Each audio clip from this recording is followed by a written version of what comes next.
Ассалаумалейкум достар. TikTok каналымызға тіркеліп, лайк басып қолдап отырыңыздар. Біздің құстарымыздың барлығы бір қалыпты. Үйден шыққан помойды беріп жатыр қазір. Арнаға тіркеліп отырыңыздар, лайк басып қолдап.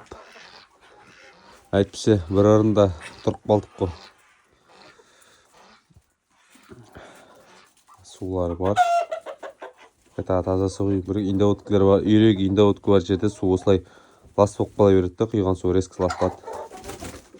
Сол үшін әлсін суын таза қылып беріп тұру керек. Так, мына жерде ПГС бар, тастары солар жейді өздері. Ойлап ішіне керектерін кальций жетіспеген кезде. А так былай постоянно жем жері тұрады.